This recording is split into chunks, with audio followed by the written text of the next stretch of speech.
창세기 12장 10절 이하의 말씀 화면을 보시고 교독을 하겠습니다.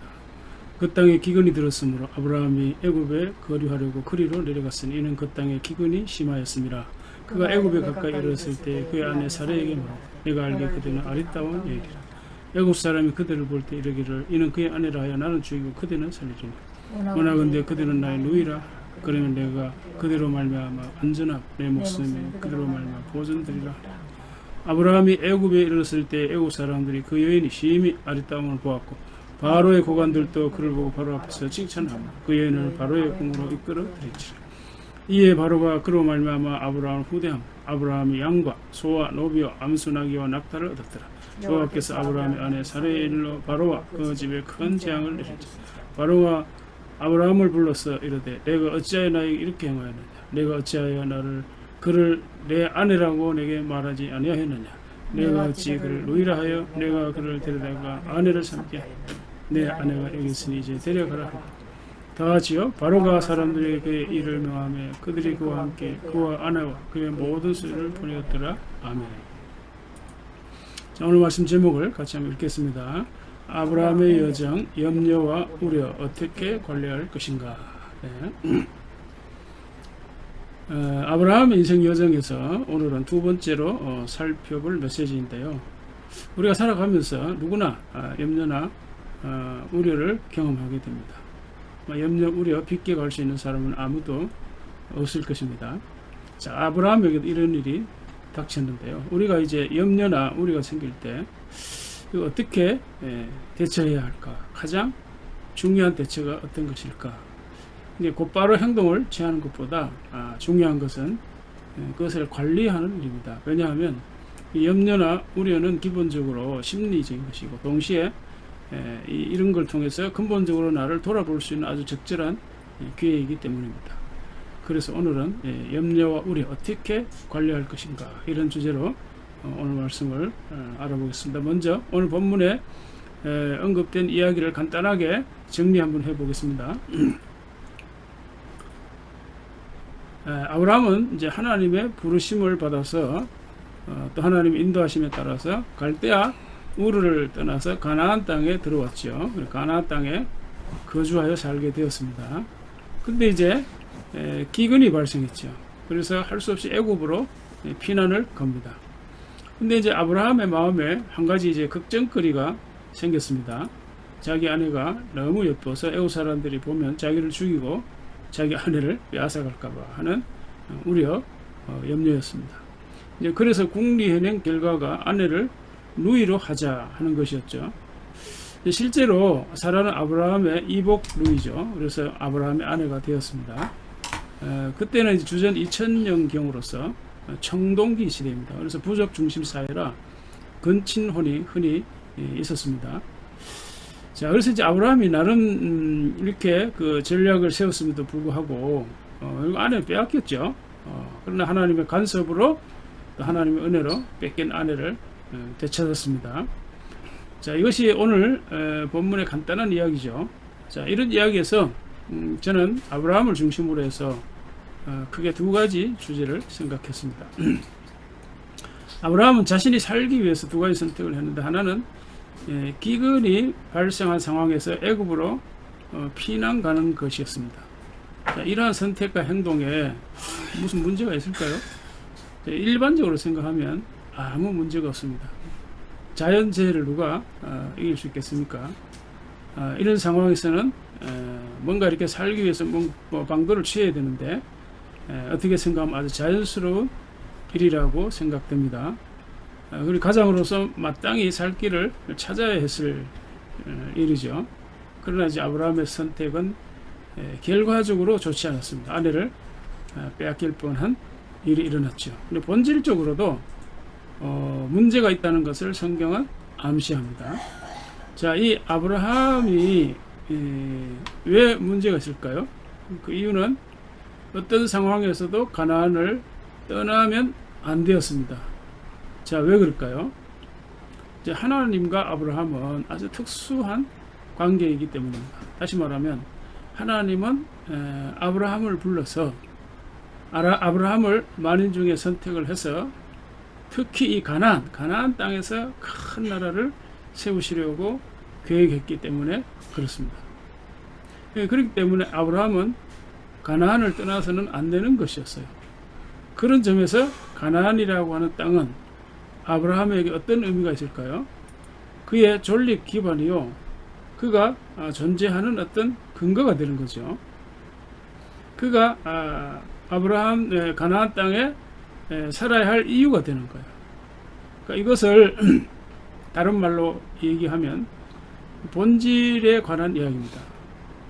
그러니까 본질이라는 걸 다른 말로 하면 뭘까요? 왜라고 하는 문제와 관련이 있습니다. 내가 왜 거기에 살아야 하는가?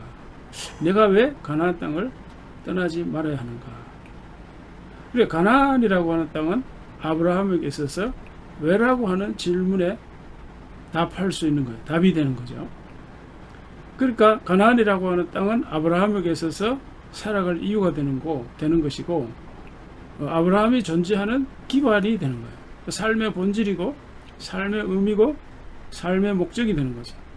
자, 이것은 나중에 아브라함이 자신의 아들을 잡아서 제물로 바치라고 하는 그 명령하고도 근본적으로 연결이 되어 있습니다. 자, 그건 나중에 확인해 드리도록 하겠습니다.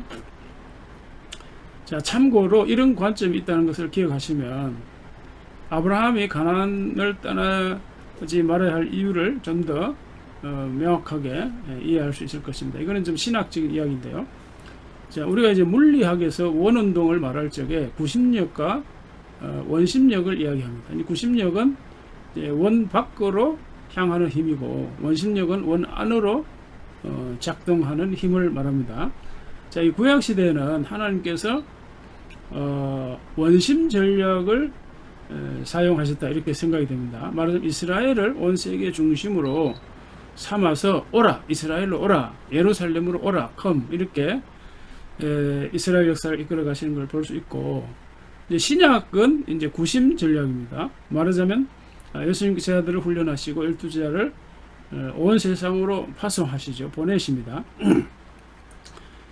그리고 이제 사도 바울 같은 경우에는 로마에까지 가서 하나님 나라 복음을 전파했죠. 자, 이런 관점을 그 순두 클러라고 하는 신학자가 구약은 이제 구심적 선교고 신약은 원심적 선교다, 이런 걸 이제 처음 주장을 했습니다.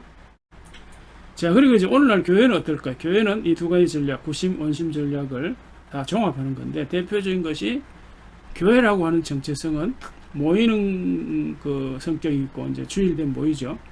그리고 이제 예배 드리면 또 흩어집니다. 이제 이런 기본적인 성격을 가지고 있는 거죠. 그래서 이런 관점을 보더라도 아브라함은 가나안 땅을 떠나서는 안 된다는 것입니다.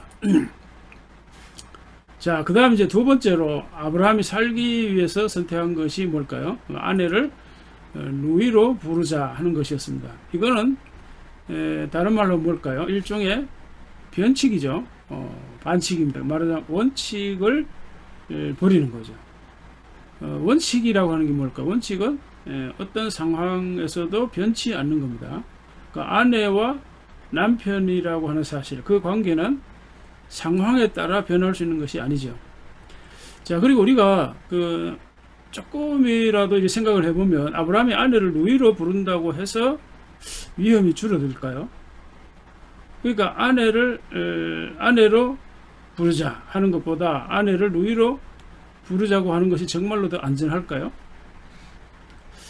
자, 아내를 누이로 이렇게 명칭을 바꾼다고 해서 아내가 더 안전하고 자기 모르겠어요. 자기 이제 신변은 더 안전할지는 모르겠습니다. 남편보다 아내보다 누이로 부르는 것이. 자, 그러나 이제 아내를 누이로 부른다면 오히려 더 쉽게 빼앗아가겠죠. 자, 그래서 결국 이제 아브라함의 의도와는 달리 결국 아내를 이제 뺏긴 거죠. 예, 그래서 자, 오늘 이 두 가지 사건, 기근을 만나서 살기 위한 선택과 그 아내를 뺏길 것 같은 그런 그 예상이죠. 예상, 일어나지 않는 예상인데 그런 거에 대한 이 사건. 자, 이 두 가지 사건에서 우리가 붙잡아야 할 메시지가 무엇일까 하는 겁니다. 저는 이 아브라함에게 닥친 이 두 가지 문제를 이제 일반적인 언어로 바꾸었습니다. 그게 바로 염려와 우려인데요. 기근이라고 하는 이 자연재해는 이제 이미 일어난 것인데, 아브라함에게. 그래서 이미 일어난 이 자연재해 앞에서 어떻게 살아갈까 하는 것은 굉장히 큰 염려죠. 그리고 아내를 그 낯선 환경에서 빼앗길지도 모른다. 물론 아직 일어나지 않은 일이죠.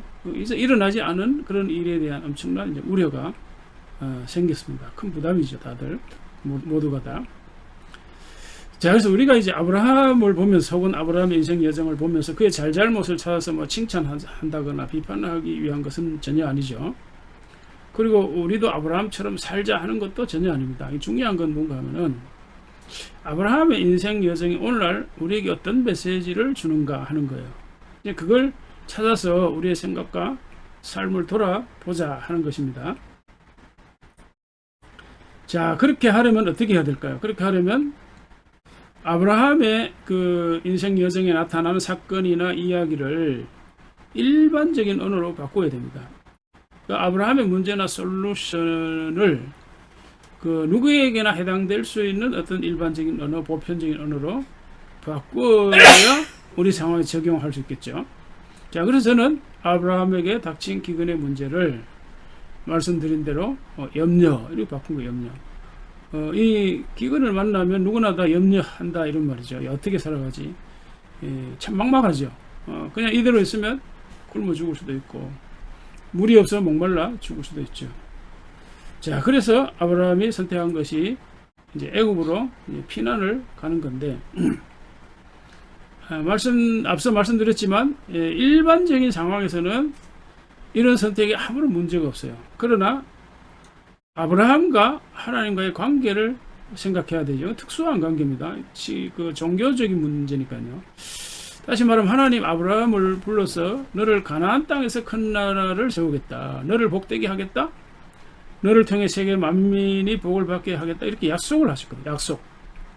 그러니까 아브라함이 하나님의 약속을 문자 그대로 믿는다고 한다면 기근이 왔어도 지진이 났어도 가나안 땅을 떠나서는 안 되는 거죠. 떠나지 않겠죠. 그러니까 가나안 땅에 그대로 머물러 있어야 했습니다. 물론 이제 그렇게 하는 건 쉬운 게 아니죠. 그러니까 신뢰가 중요한 거예요. 그 하나님의 약속을 있는 그대로 신뢰할 때만 가능한 거죠. 근데 이제 그렇게 하는 것은 이제 다른 사람들이 보기, 혹은 그 일반적인 관점에서 보면 합리적인 행동이 아니죠. 그 기근이 있는데 그대로 있는다는 것은 죽는다는 것과 마찬가지잖아. 이대로 죽겠다. 그러니까 비합리적이고 비상식적인 태도죠. 보통 사람 뭐 미쳤다고 이렇게 할 겁니다. 자, 그렇다 하더라도 떠나지 말았어야 하는 것이 신앙입니다. 신앙. 그게 신뢰 관계, 신뢰. 그러니까 믿음이라고 하는 것은 그렇게 위험천만한 그 행동이 요구된 거예요. 때때로 이제 모험 이제 그런 말을 쓰는데, 그게 바로 믿음이에요. 왜? 믿음은 그 신뢰 관계니까, 신뢰. 그러니까 하나님이 아브라함을 보고 가나안 땅에 살아라, 가나안 땅에 지정해 주신 장소, 그걸 이탈한 거예요. 자, 그래서 저는 아까 이제 그런 말씀을 잠시 드렸죠. 이거는 아브라함이 나중에 아들 이삭을 바치라고 하는 그 문제, 그 명령과 근본적으로 연결되어 있다고 그랬죠. 그러니까 하나 아브라함에게 아들을 바치라 명령을 했습니다. 이건 이제 이성적으로 이해할 수가 없는 명령입니다. 윤리적으로 부당한 거죠. 자, 그래서 이 이야기를 소재로 해서 덴마크의 철학자 키르케고르가 이 공포와 전율이라고 하는 책을 썼어요. 굉장히 이제 중요한 책이, 철학 역사에 있어서도 굉장히 전환점이 되는 굉장히 중요한 책입니다. 이 책이요. 그러니까 원래 이제 이 책 제목은 이제 공포와 전율이 아니라 두려움과 떨림입니다. 키르케고르는 빌립보서 2장 12절에 이 말씀을 근거로 책 제목을 정했어요. 항상 복종하여 두렵고 떨림으로 너희 구원을 이루라. 이 덴마크의 철학자인데, 이게 합리적인 이제 크리스찬입니다. 자, 그러니까 아브라함이 아들 이삭을 바치라고 하는 명령을 받았을 적에 그가 느낀 감정이 뭘까요? 그게 바로 갈등과 고뇌, 두려움과 떨림이었습니다. 다시 말하면 내가 믿고 사랑하던 그 하나님 어떻게 내 아들을 죽이려 하지? 하나밖에 없는 독자? 그리고 어떻게 사람이 사람을 죽이라고 하지? 이거는 성경의 메시지와 근본적으로 충돌이 되잖아요. 그러니까 하나님과 하고는 어울리지 않아요. 그러니까 이방 종교에서는 그럴 수 있지만 그러나 기독교에서는 있을 수 없는 일이죠. 자, 아버지가 아들을 어떻게 죽일 수 있나요? 비윤리적일 뿐만 아니라 이거는 사람으로서 할 수 있는 일이 아닌 거죠. 도무지 이해도 안 되고 납득이 안 되는 것이었습니다. 그러나 아브라함이 자기가 들은 음성은 너무나 분명하고 선명합니다. 또 하나는 만일에 자기가 아들을 죽인다면 하나님이 자신에게 약속한 그 약속이 어떻게 이루어지나요? 그 약속이 뭐죠? 아브라함을 통해서 큰 나라를 이루시겠다. 그 아브라함 후손을 통해서 큰 나라를 이루시겠다고 하는 건데 그것도 도저히 이해가 안 가는 거잖아요. 어느 하나 납득이 되고 이해되는 것이 없습니다. 여기에서 바로 아브라함은 이제 비약한 믿음의 도약을 하는 겁니다. 그게 뭘까요? 내가 아들을 죽인다 하더라도 하나님은 내 아들을 살려내실 거다. 그러니까 인간으로서는 상상할 수 없는 일이죠. 죽은 사람이 어떻게 다시 살아납니까? 불가능한 일이죠. 그래 어쨌든 이 아브라함은 그런 식으로 아들을 이제 바쳤지만 그러나 그럼에도 불구하고 자기 집에서 모리아산으로 가는 이 3일길이죠. 3일길에 이 아브라함은 아무 말도 하지 않았습니다. 그러니까 침묵의 길이죠. 그 침묵이 뭘까요? 다른 말로 하면 고뇌와 갈등의 시간이었고 두려움과 떨림의 시간이었습니다. 바로 그와 같은 상황이 오늘 본문에도 적용될 수 있다는 거죠. 무슨 말일까요? 기근을 만난 상황에서 그 자리를 피해야죠. 그게 정상이고 상식적인 일입니다. 여기 그대로 눌러 앉는 것은 미친 짓이죠. 바보 같은 짓입니다. 그러니까 이게 바로 아브라함이 자기 아들을 바치라는 그 하나님의 명령과 맥이 근본적으로 다 있다 하는 거예요. 자, 그러니까 기근 상황에서는 누구나 살 길을 찾고 피난을 가는 거죠. 합리적이고 정상적인 행동입니다. 그러나 아브라함은 하나님으로부터 들은 음성이 있기 때문에 떠나서는 안 되는 것이었습니다. 아브라함은 자신이 하나님으로부터 받은 약속이 있기 때문에 비상식적으로 비윤리적으로 미친 짓으로 보이더라도 가나안 땅에 그냥 머물러 있어야 한다는 거죠. 그런데 이것은 아브라함의 경우입니다. 아브라함의 경우. 자, 아브라함의 상황을 오늘날 우리에게 문자 그대로 적용할 수는 없는 거죠. 어떻게 해야 될까요? 이런 상황을 보다 일반적이고 보편적인 언어로 바꾸어야 됩니다. 그걸 그렇게 바꾸면 뭐가 될까요? 그게 바로 본질이 되는 겁니다. 본질. 아까 잠시 말씀드렸죠. 우리는 어떤 상황을 만나더라도 버려도 안 되고 놓쳐서도 안 되는 것이 있다면 그거는 본질인 거예요. 본질. 근데 본질이 뭘까요? 본질은 왜? 왜라고 하는 질문에 답이 되는 거예요. 답. 내가 왜 가나안 땅에 살아야 하는가? 그러니까 기근이 왔어도 가나안 땅에 있어야 될 이유, 그게 바로 본질인 거죠. 다시 말하면 오늘날 내가 왜 공부를 하는가? 왜 사업을 하고? 왜 내가 예배를 드리는가? 그러니까 이걸 또 다른 말로 하면 철학입니다. 그 사람의 삶의 철학이에요. 신앙도 철학이 있는 거예요. 철학은 근본적인 질문에 대한 답이에요. 내가 왜 이것을 하는가? 내가 왜 사업을 하는가? 그러니까 물론 뭐 먹고 살기 위해서 그런 거 말고 말이죠. 넘어서는 거죠. 그래서 그런 질문에 대한 답변이 없거나 그걸 놓친다면은 비건이라고 하는 어려움이 생기면 쉽게 본질을 버릴 수 있는 거죠. 그러니까 아브라함은 내가 볼 적에 이제 초기 신앙인으로서 아마 그것을 놓친 것 같아요. 그러나 이제 말씀드린 바와 같이 나중에는 아들을 바치는 대담한 그 믿음까지도 나아가는 거죠. 자, 그리고 중요한 게 뭔가 하면은 본질인 거예요. 본질. 자, 그래서 이 하나님은 아브라함을 갈대아 우르에서 가나안 땅으로 옮겨오게 하신 이유가 있는 것이죠. 자, 그래서 우리가 지금 내가 왜 이 일을 하고 왜 내가 여기에 있는지 이유를 모를 수도 있습니다. 그래 그것을 찾아야 되고 붙잡아야 합니다. 그래야만이 그 사람의 그 삶의 철학이 있는 거예요. 믿음 생활에 어떤 뿌리가 있는 거고 중심이 있는 거죠. 그렇게 되면은 기근과 같은 엄청난 어려움이 생겨도 내 삶의 중심이 흔들리지 않는 거고, 또 염려와 두려움이 생길 때도 그걸 버리지 않을 수 있는 것이죠. 그래서 오늘 질문, 어떻게 염려와 우려를 관리할 것인가? 거기에 대한 대답이 뭘까요? 본질을 생각하는 거예요. 본질을 붙잡아야 한다, 이런 뜻입니다. 그러니까 왜라고 하는 질문을 해보라는 거예요. 우리가 염려와 우려가 생길 때, 그러면 그 답이 쉽게 나올 수 있고, 그걸 붙잡을 때 근본적으로 해결이 된다는 겁니다. 자, 이거는 가치와 목적과 관련된 이야기죠. 자, 그 다음 두 번째는, 아브라함이 이제 신변의 위협을 느꼈을 적에 어떻게 처신했습니까? 제 아내를 빼앗길까봐, 그러니까 아직 일어나지 않은 미래 일이죠. 그래서 우려. 또 한편 염려죠. 자, 이런 상황에서 아브라함이 선택한 것은 제 아내를 누이로 한다, 누이로. 그러니까 원칙은 뭐죠? 원칙은 아내로 하는 거예요. 아내로. 그래서 저는 이제 솔직히 아브라함이 뭐 비겁하다더니 혹은 이기주의자라는 이런 말로 판단하거나 비판하고 싶은 생각은 전혀 없습니다. 나도 그럴 수 있으니까.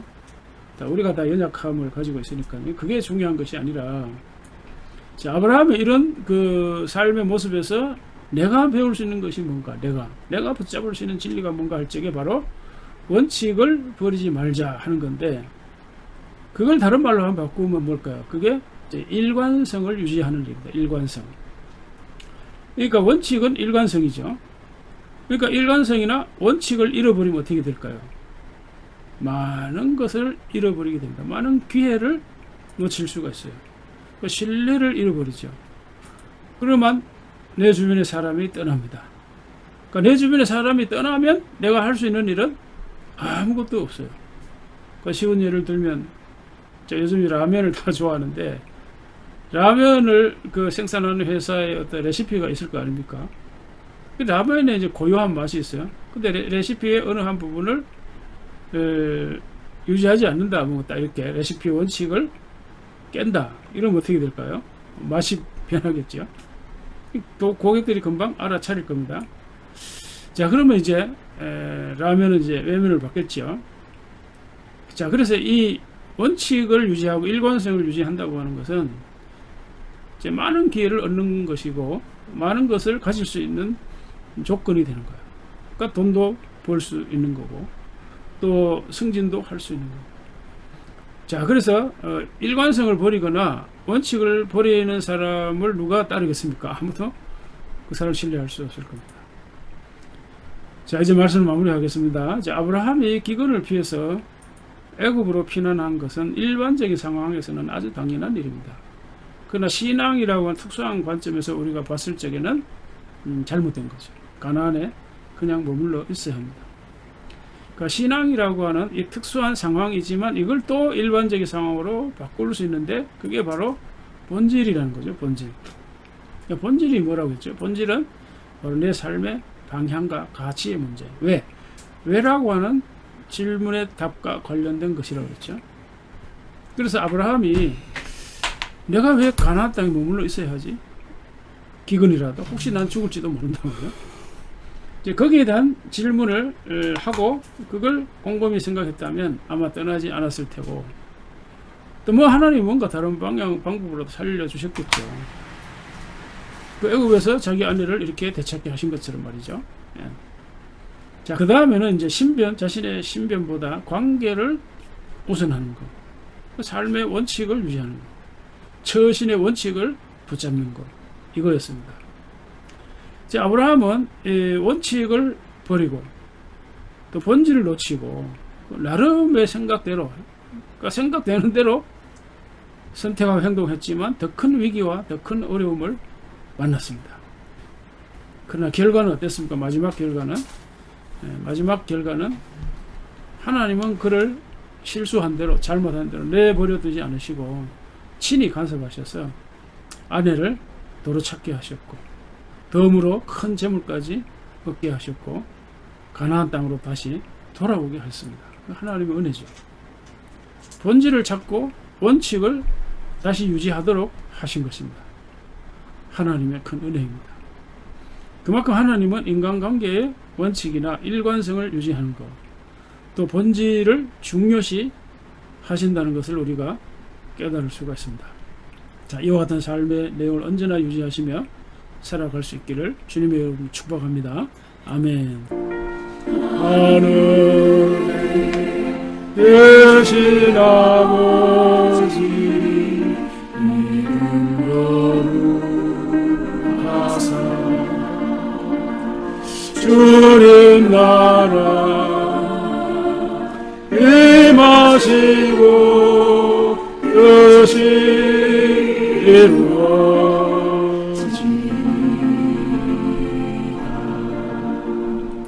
일용할 주시고 우리 눈에 건재다 용서하시고 어시고 일어나시고 하나님께서 돌아서서 내게 주의 나라 죄권세 죄영광 영원